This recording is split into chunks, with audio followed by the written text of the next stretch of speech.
최상목 대행은 내란 공범을 자인하는 것입니까?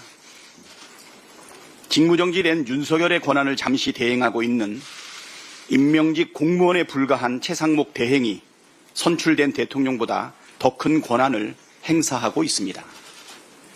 벌써 거부권만 7번을 행사했고 내란 특검은 2번이나 거부했습니다. 권한 대행으로서 최소한의 소극적 권한 행사를 넘어섰고 국회의 입법권을 심각하게 침해했습니다.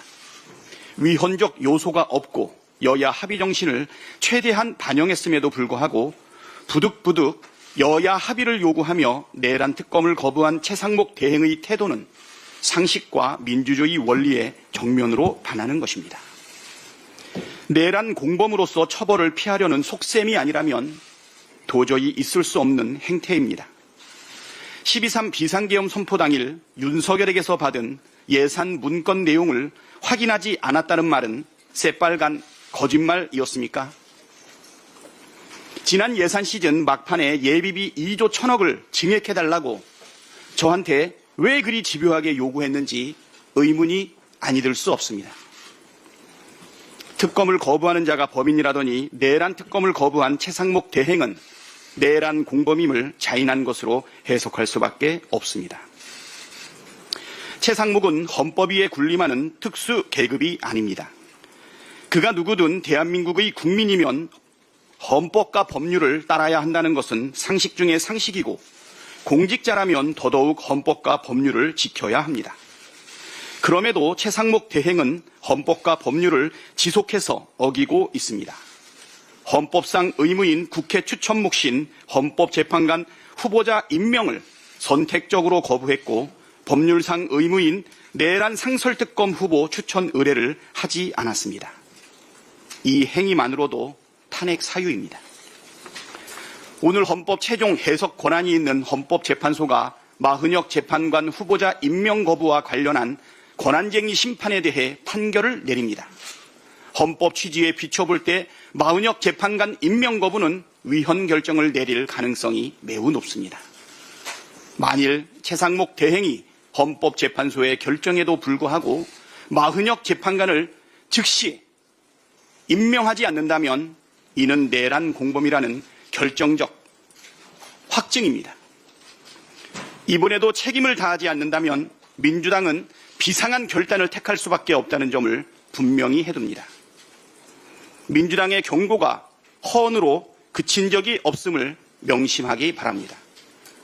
국민 여러분께서도 민주당의 불가피한 결단을 해량해 주실 것이라 믿습니다. 헌법과 민주주의를 파괴한 내란 공범을 선처할 이유가 없습니다. 바늘도둑이 소도둑되면 처벌은 더욱 커지게 마련입니다. 민주당은 최상목 대행이 과거 박근혜 국정농단 당시 직권남용 권리행사 방해 혐의로 고발된 사건을 잊지 않고 있습니다. 최상목 대행은 미르재단과 K스포츠재단에 수백억 대의 출연금 납입을 강요한 혐의를 받았으나 박영수 특검 및 윤석열 수사팀장의 자의적 기소권 행사로 기소당하지 않았습니다. 공범인 안종범이 처벌받았고 뇌물수수 혐의로 박근혜가 처벌받은 점을 고려하면 특검의 불기소는 이해하기 어려운 일입니다. 처벌받아야 할 사람을 처벌하지 않고 대통령실 경제수석과 경제부총리로 임명한 것은 최상목 대행과 내란 수계 윤석열이 긴밀한 유착관계이자 공범이라는 강력한 증거입니다. 최상목 대행의 범죄 혐의에 대한 공소시효는 여전히 남아 있습니다. 민주당은 최상목 대행이 헌법재판소 결정마저 따르지 않는다면 내란죄 공범으로 간주하고 내란죄 고발을 비롯해 필요한 조치를 취하겠습니다. 윤석열과의 유착 의혹이 있는 뇌물 혐의에 대한 법적 조치도 검토하겠습니다. 바늘도둑이 소도둑되면 더 큰 처벌을 피할 수 없다는 점을 명심하시고 국민과 민주당의 인내를 더 이상 시험하지 마시고 이 어려운 상황을 극복하기 위한 권한 대행의 역할을 충실하게 해주시기를 간곡히 부탁합니다. 내란 수계 대행의 역할을 즉시 중단하시고 어려움을 극복하는 데 총력을 다해 주시기를 다시 한번 간곡하게 부탁합니다.